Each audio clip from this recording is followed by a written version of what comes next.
Yo, what's up, y'all? We back on Moose Around Radio. It's been a little bit. I got a guest, Tyson. What's up? He's in the G League. Introduce yourself, Tyson. What's going on? My name's Tyson Etienne. I'm an artist, player. Whatever you wanna put me under. Yeah. So you talk about you got a few other labels. So I know you just came out with a new book about some recovery. So you want to tell us about that? Like, what you plan on doing with that? For me, I've had a journey up to this point already. It's still just beginning, but through my journey, I've had to learn a lot of things on my own. I feel like if I'm able to give people back stuff that I've learned and have first-hand experience with, I feel like it's gonna be beneficial. Recovery is something that's really important, especially for athletes that's on the rise. But athletes that's older than me, still want to be competitive. So just putting a couple different methods that I've used and I know work, putting it in a book. Hopefully it helping at least one person out here. Yeah, because I'll be hooping with you, and then after we done, Tyson he'll go on like his little mat. He start laying down, and he'll be quiet. Like one time I was like, yo Tyson, he ain't say nothing. He was just locked in. So like, well, tell me about what type of recovery methods you like to do. At this point, I have a bunch of different ones. But for me, I feel like the main one is, however you can take care of your mind is gonna have the best effect on your body. At the end of the day, I feel like the mind is everything. That's in a good position, and your body will eventually follow suit. So working out, I got a high level of output. I'm talking, I'm going hard. For hour 30, hour 45, however long the duration may be. It's essential to be able to bring yourself back down to baseline. So that's why after we get off the court, I'm going into my deep breathing, going into my stretching, going into my meditative work, just so I can bring myself back to down level. You don't want to stay at that end level all day. It's not vital to you. You start draining yourself. So that's just one of my methods of just relaxing myself after workouts. Yeah. So like, what do you? Because I realize that's really important. Like back when I was a freshman, I was always just angry. You know what I'm saying? Try to hoop. And once my sophomore year came around, I realized I was working hard, but like it's like I need to realize like what else I could do to really improve myself, and like mental side was really important. So that you think that took your game to the next level, or? I think once I started I wouldn't even consider it meditation. It was introduced to me as breath work. Yeah. I wasn't looking at it as something that's just good for your overall life. I was really looking at, is this gonna be a better basketball player? So, take care of my breath. I started out with a minute. Like I was just doing breath work for a minute at night, and it built to 2 minutes, 3 minutes, 4 minutes. You built it up. Yeah, something like that. You can't. Everything. You can't. People think that meditation don't work or they can't meditate. It's like, well, you attempting to do 10-minute meditation off rip, bro. Like, it's not gonna work. You gotta start baby steps. And honestly, that's what I did. That's been able to help me. I definitely now for sure. Like now, it's made worlds of a difference. When I was first starting out, it took a couple weeks, couple months to really see the difference. But it's something that I kind of live by. I feel like every player, every person should, give themselves time to just be quiet and just to be there. What's the word? Just be still. That is the word. That is still. That's exactly what I call it. I call it stillness. Be still. Okay. All right. So I know last week you was at More Than a Run, right? Yeah. How was it like guarding Kyrie? I've heard crazy stories, but like I need to hear your story. How was it like guarding Kyrie? How you want me to? You want it? Because you want it the actual basketball way, or like what does that mean? Like how does guarding Kyrie? What does that feel to me? Like what is that? A little bit of both. Like from a basketball standpoint, me mentally when I go on the basketball court, everybody's the same. Yeah. You know what I'm saying? Like in the terms of I'm willing to guard anybody, and I kind of made that apparent off rip. That I wanted to guard him. I wanted to take that challenge on. It's Kyrie, bro. It's Kyrie. Kyrie, he an alien, He is however you want to categorize him, an alien, a master. I call him a magician. I feel like what he's able to do with the basketball. It's not a lot of individuals on this planet that can do the stuff that he does with a basketball, and you know, he people may think he's not fundamental. I feel like he's probably the most fundamental basketball player in the league. Yeah, because it's really like he put all of his skills together. And made it into his own thing. It is. So it is. In hindsight, it is. It's masterful to see it up close and personal. For me, just the experience in itself. You know, I got broad intentions with basketball and what I feel like I'm capable of doing in the game. But I would be naive to think that there weren't other people that came before me that did it a certain way. Yeah. And when I look at, you know, my basketball Mount Rushmore, Kyrie Irving is definitely one of the faces. Really? Yeah. So what's your Rushmore? My Mount Rushmore is Kobe Bryant for sure. Okay.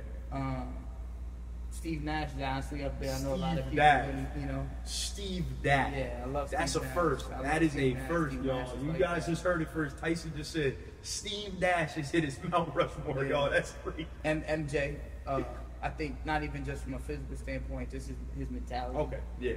You know, just excellence, sustained excellence. Mm-hmm. I try to take aspects and why I had people on my Mount Rushmore. Kobe, like I said, Kobe is because I feel like I learned my work ethic from him, directly from him. Damian Lillard is another guy that, you know. Yeah, I know that. I've gotten a lot of that's your dude, comparisons, you know, to just the way we play and stuff. But his story, his demeanor, the way he carries himself, and he's another dude that's true to the work. You know, so I like to. Those are like my North Stars. Those are my people that, you know, I look to. Obviously, I've had other influences from other people, but if I had to give you four, like the actual Mount Rushmore, 4 or 5, those would be the individuals. Yeah. I gotta put my Uncle Marcus up there too. Marcus. Uncle Marcus. Uncle Marcus is he's my fifth. He's my fifth face because honestly, him, my dad, they introduced the game to me. So. Okay. My Rushmore is first Bron. And I got Kobe, of course. Just loved his work ethic. Like, he was just different. Like, I've never seen nobody go at it like he does. Like, the story is just about him. Like, just people change their games and change the way they view the game just because of him. Yeah. You know what I'm saying? So, Bron, Kobe, I got Curry. Okay, I respect that. I got Curry because he just revolutionized the game. Definitely. He just made people like me realize I could actually hoop like at that level. Yeah. Because like, if you can shoot at that elite level, like you can play anywhere. You can play anywhere. And then last, that's LeBron, Kobe, Curry. I'll go MJ. Yeah, I'll go MJ. Okay. I'll go MJ because that's a safe bet. He is the GOAT, but I'm not my GOAT, but he is a GOAT. So use a LeBron GOAT. I'm a LeBron GOAT, all the way, Pause, all the way up. Really? That's crazy. Really? That's crazy? That's not crazy. That's not crazy at all. I'm a Bron fan, bro. All the world knows I love Bron. All right, so I kind of want to get back to you though. Yeah, let's get back into it, bro. Yeah, like, so how was your, like, when did you realize like you could really play like at this high level? Like, talk about like your recruiting process and stuff like that. Like, I mean, honestly, bro, to keep it honest with you, you know, anybody that knows me and knows my, because I remember you told me you was like ass your freshman year. I mean, my origin, my origin of my story. You know, I got cut from that AAU team. Really? Went to Dwight Englewood. You know what I'm saying? First freshman year, I only averaged like 10 points. Really, even in that, the next year, not really having an AAU team. Yeah. So you just trained that year? Just training. You know, I honestly just. I've heard a lot of people doing that now, just not even playing AAU and just. Nah, I mean, I had to do that just because that was the answer. That was the answer. Okay. It wasn't like I was choosing to do it. I would have chose obviously being an AAU team. Yeah. But at the time, you know, individuals didn't believe that, you know, I was worthy enough for a position. And sometimes that's just the nature of it. Freshman year, like I said, you know, played okay at Dwight Englewood. Sophomore year came back, averaged 25 points. Really? So like, what was you doing? Where you went from 0 to hero? I was I was working, like every day, like working. I would wake up, 24-hour fitness. I didn't have a trainer at the time. You know what I'm saying? So I'd be you were just seeing I'd be stuff on working YouTube. you know, YouTube, working. Google. I say that I went to YouTube University. Like, you know, I had no bullshit. Because before I met Matt, I was the same way, bro. Yeah. Everything was YouTube. By any means basketball, my man. You see it, bro. Shout out Cole. Shout out by any means basketball. Shout out yeah, those my guys, I bro. actually met Cole in Vegas. Oh, really? For the first time a couple weeks ago. And like you, bro, like, you know, some of his stuff really changed. Really helped your me. game. Still to this day, I look at his breakdowns. I feel like everybody got, you know, knowledge that they can bring. But back to what I was saying about my story. Yeah. Really didn't have a trainer. My mom would rebound for me. Really? Some nights. So your mom believed in your dream too. Oh, my mom always believed in my dream. So your parents were like fully invested. Fully invested. My dad put the basketball in my hand. I wouldn't even say I put the basketball in my hand at an early age. Yeah. He just was like, okay, if this is what you're gonna do, look, we think, you know, we gonna lock in full steam. This going. But you know, I didn't have a lot of offers. Even my sophomore year, I remember my sophomore year, we played Hudson Catholic at Hudson Catholic. I had a 30-point triple-double. And at Hudson Catholic. Versus triple-double. Versus Javon, versus Luther. And you was in a public school. I was at Dwight Engel, was a private school. Oh, okay. You know But it was like, but it's an academic. Yeah, you know something like Newark Academy. Yeah, it's like exactly. Yeah. It's just like that. Yeah. You know what I'm saying? We care about academics. You know what I'm saying? Which I learned a lot from Dwight Engel. But that 30-point triple-double versus Hudson, and I'm seeing all the coaches like it's multiple college coaches. I'm getting offered. I'm like, I'm definitely getting offered. So they just watched that. Shout out Luther. Luther, my man. But I dropped Luther in the game, bro, and Luther, defender. Luther, they was, you know it's love for me, bro. It ain't even like that. But I'm, you know, because he's an elite defender, I'm like, oh, I might get some. Yeah. Phone dry. Really? Popeye's biscuit. Dry. Popeye's biscuit. Phone dry. I'm like, yo, and honestly, it felt at a point, it was like, I was putting in so much work. I'm like, yo, ain't shit happening for me. Yeah. Like, I don't understand. It's, you know, I'm, at the time, you know, I try not to look at other people, but I'm seeing other people that I feel I'm better than. You're better than them. You know, and they're getting offers you're not. You know, and I'm like, man. So I go to the, you know, that summer, my 16U summer,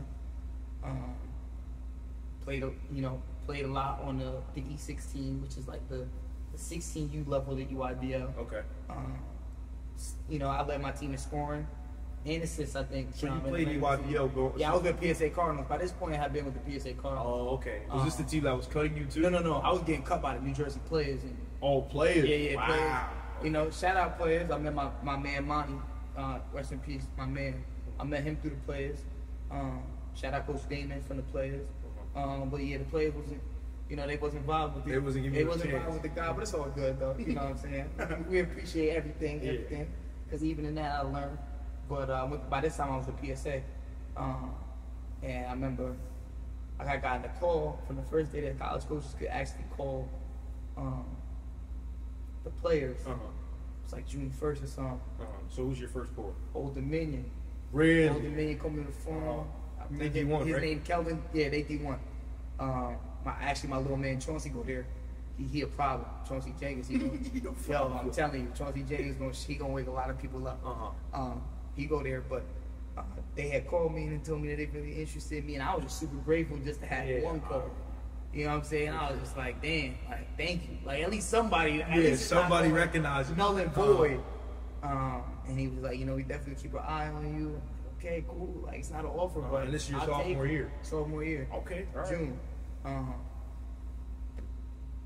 They called back like maybe 2 hours later, and I'm getting in the car. 2 hours later. Yeah, about the same day. Okay. 2 hours later, I'm getting in the car, about to go to the gym, about to work out, and they were like, you know, I just want to let you know that we're extending our first offer to you, but that shit changed my life. Like really, I'm not an emotional person, but I think I got like a little emotional because I knew it was way more than just.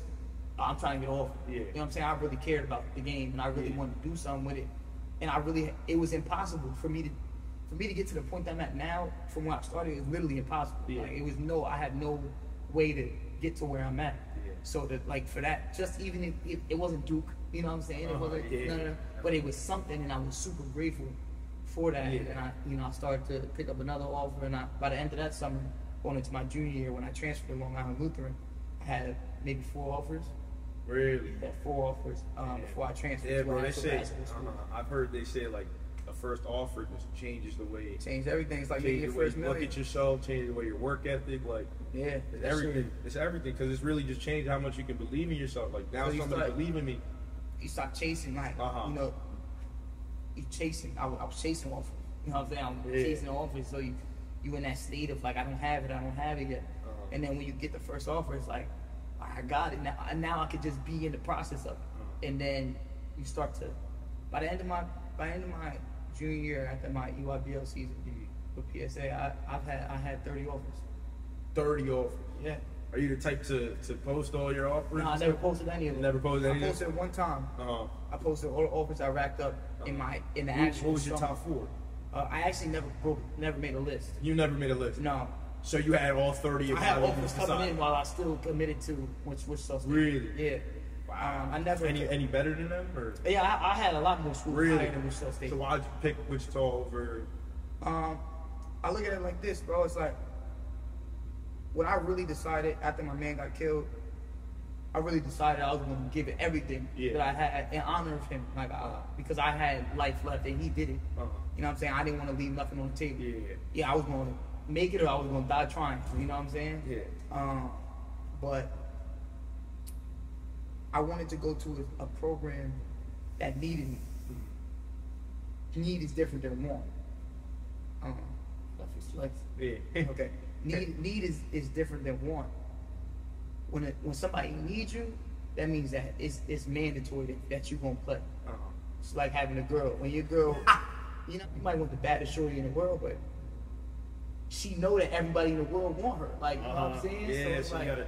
But then it's the girl that she really down for you.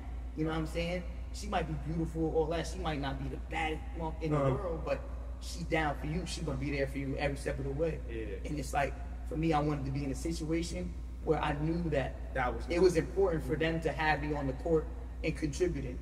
Did they say I was gonna walk in and be the star of the show? By no means. Greg Marshall don't operate like that. Yeah. But I knew that there was gonna be a real opportunity for me to play real minutes, and by the end of my freshman year, I was playing 30 minutes a game. Really? Yeah, that's unheard of as a freshman. Wow.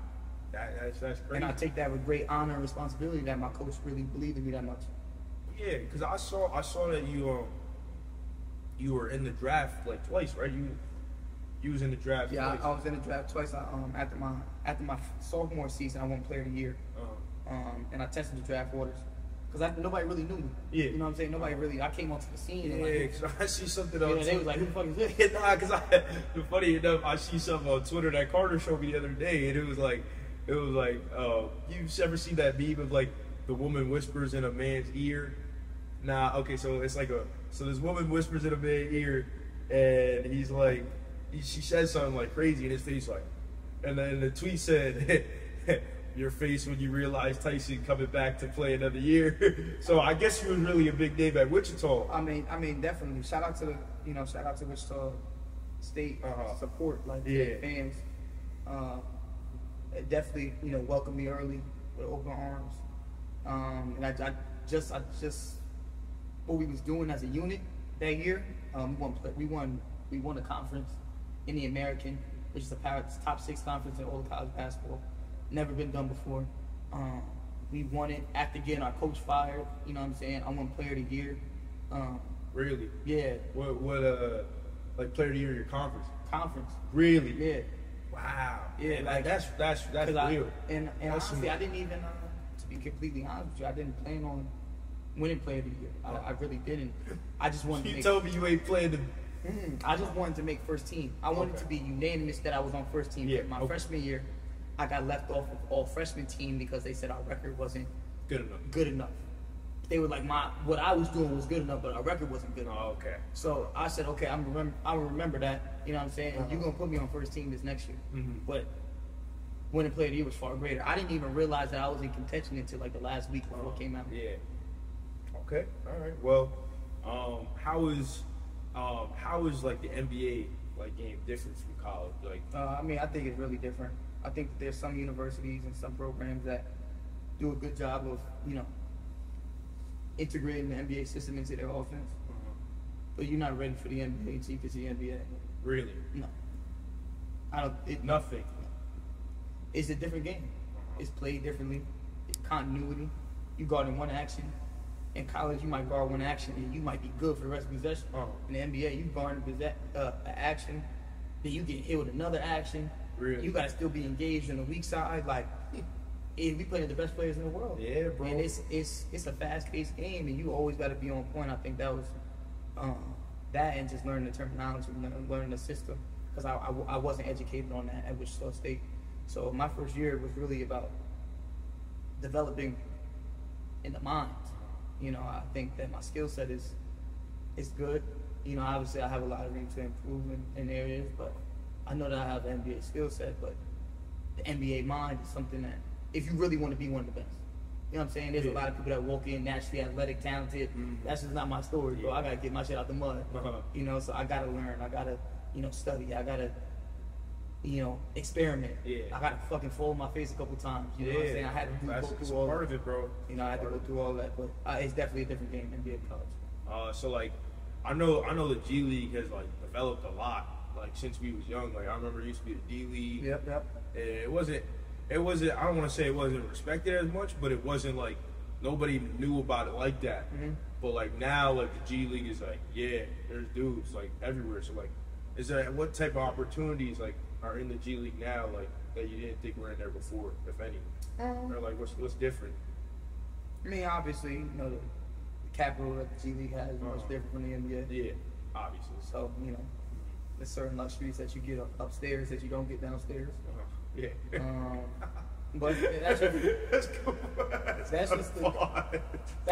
luxuries. That's not bullying. No, the upstairs and downstairs part was funny as hell. I mean, bro, I'm trying to tell you, there's certain luxuries that go on. But I feel like the G League is in a good situation because there are a lot of people that could play. Yeah. At a high level. I think it does a great job of, introducing you to how like the NBA is ran in terms of the practices, in terms of like the terminology and stuff like that. Yeah. So I definitely feel like it's a good development ground. It just situation is everything. You know what I'm saying? You can be in a bad situation in G League too. So it's just about make sure a lot of things gotta go right for this in this business. So I mean, I know your goal is always to play in the NBA, but like, you ever thought of playing overseas? And like, if so, like, if you're not, like, why not? It's not. I'm open. I'm open. You're open to it. Yeah, I mean, for me, because I just know who I am. I know where I belong. Yeah. You know what I'm saying? I don't say that with any arrogance. Any area, of course. I'm not an arrogant person, but I stand firm on the things that I do know. I stand firm on. I know I belong in that. But sometimes he put it at the NBA Jam, yo. That's crazy. He said, "I know I belong in 2K. I know I need to control myself in the game." I definitely do. For sure. No, I agree. But, I agree. If I learn anything through my journey thus far, sometimes the how is not what you think it is. Sometimes how you get to where you're supposed to go is not the way it actually goes. So why I say I'm open is like I'm open to God in the sense of whichever way you got to direct me. I'm cool. I know where you're bringing me. So I just remain focused on what can I do in the process and the journey of that. Staying forward and being prepared. Yeah, because God always has a path for you. Always. And if I have faith, you can think it one way, but He might protect you from something else, and you never know. All right, so Tyson, like, what's the day of the life during the season, like G League season, like? Like actually during the season, or like in all season? And like obviously, like there's also stress that comes with it too, because like sure. you never know when they gonna give you the call up, or like, so like how's it like? What's the day of the life? I mean, day in the life for me, honestly, wake up early. I'm 5 a.m., 5:30, 6 a.m. Oh, hell, he on the Kobe shit, y'all. He on the Kobe shit, y'all. Shout out to the Bean, man. He inspired me. That's all I can say. But yeah, wake up early, do my routines that I get in the morning, and get me going through my day. Then I get, if we have practice at 10, I probably get to the facility around 8. And there niggas be there, or is it like a people like this? Be a couple. But you definitely think you amongst one of the hardest workers? Yeah, I mean, yeah. Okay, right. Yeah. Yeah, shout out everybody putting in their work though. You know what I'm saying? I definitely beat everybody doing their thing. But yeah, I get there, go through my little daily skill stuff that I want to do. And then, I'll have my lifting, or if we're doing mobility that day. Then we get into practice. I'll shoot after practice, get in the tubs and stuff, do my little recovery, whatever I'm doing. I'll see my trainer, athletic trainer, make sure we're doing everything for my body and stuff. Then I'll probably eat a little bit. I integrated naps into my my daily schedule. Right, Kobe did that too. Yeah. Kobe did that too. I definitely see the benefit for sure. Anything that's out there on Kobe, I don't know. You know what I'm saying? I know what you're saying. But I'll put, I'll take a nap, and then by the end of the day, I'll probably get back on the court for another skill session with one of my trainers. Whether I'm at home or in the city that I'm playing in. And then, go about the rest of my day, unwind, and then just get into my art, into my photography, get into something outside the game, you know what I'm saying? Because I do spend so much time with the game. It's not important. It's not good for you to 24 hours a day. It's just so much. You gotta you gotta detach from it and come back to it. So I use the end of my day to detach from the game and do stuff that I do outside the court. Yeah, because I'm about to ask you know how 2K be having those storylines now, right? Like they be having cutscenes and stuff like that. You haven't played the recent 2Ks? Who? 2K. NBA 2K? Yeah. They be having like, oh, I didn't know. You what was the last 2K you played? Really? I take that back though. COVID 2020, I was using 2K to the game. So did you play the story mode? My career.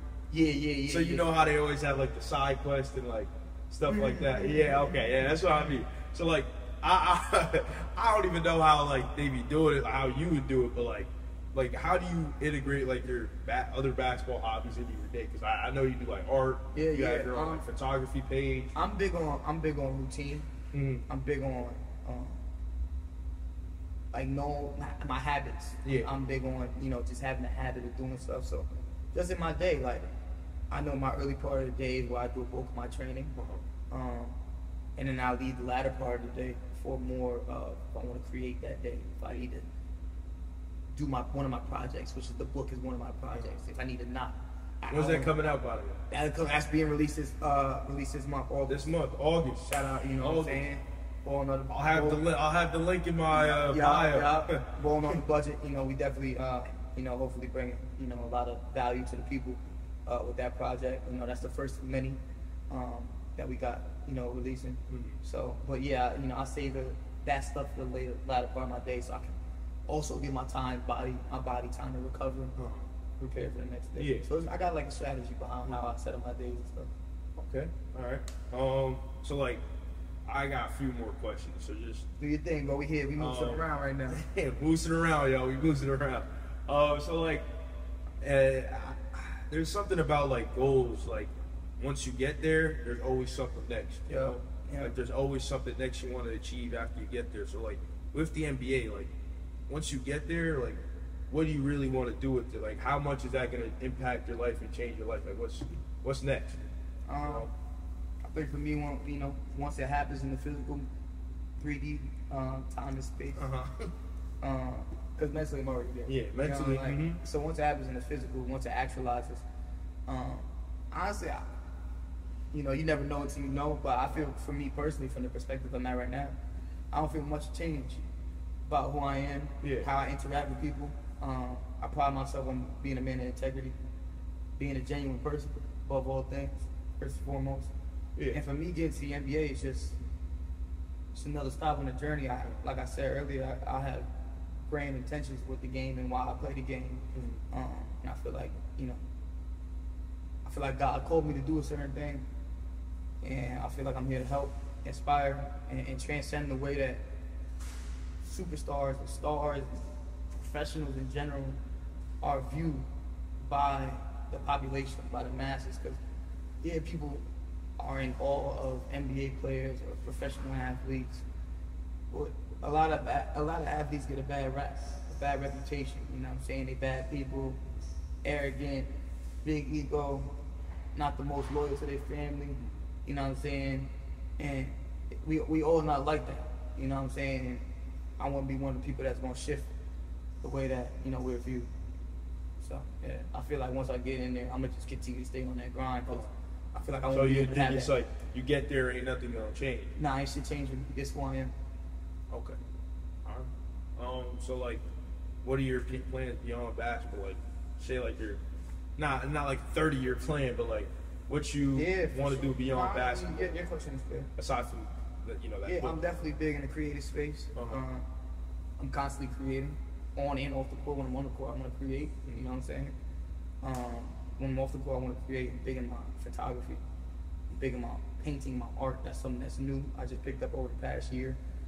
Made a lot of progress in that. And just really being able to document.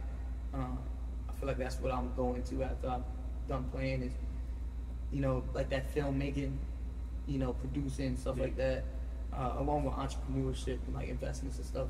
I feel like that's like secondary stuff. Not to say that that's on a lower level. It's just not. But it's not the main focus. You know what I'm saying? That's not what's set my soul on fire. I feel like when the game is done for me, I want to document people's journeys and people's processes and push it out, so that the masses can see it. They can learn from it. I learned from the Genius documentary. I learned from Kobe Bryant documentary. I learned from Muhammad Ali documentary. All these documentaries of people's processes. I'm shooting my own documentary right now. You know what I'm saying? Yeah. I want to be. When's that coming out, yo? I mean, honestly, it's an ongoing process. We got a certain way we gonna start releasing it. First video will be out soon, within the next couple of weeks. We already got that mixed and mastered. Shout out Uncut Remy. Shout out Zach. Shout out Remy. Shout out Luke. Shout out everybody. Shout out my whole team that's really helped me bring the vision to life. Everybody plays an integral part into it. But I want to be able to help and teach people through the real journey, the ups and downs. People just show you the highlights. They show you the positive moments. Motherfuckers not showing you, excuse my language, they not showing you. Nah, bro, all good. We moving around. They not, what I'm saying? They not showing you what really going on behind this. You know what I'm saying? Like it's a really lot. It's ups and downs to this, and I feel like a lot of people get discouraged from what they want to do because they look at the person that they looking up to. Oh, he got it. He didn't have it, bro. If he don't have it, like, well, it's like a lot of us, we finding a way versus a lot of adversity, but we still figuring our way through it. It's nothing different between me and you. You just gotta want to do it by any means necessary, and that's really what I want to be able to show people. Is like you could go get it on your own, bro. It's not for the chosen few. Everybody's chosen if you agree to taking yourself on that journey.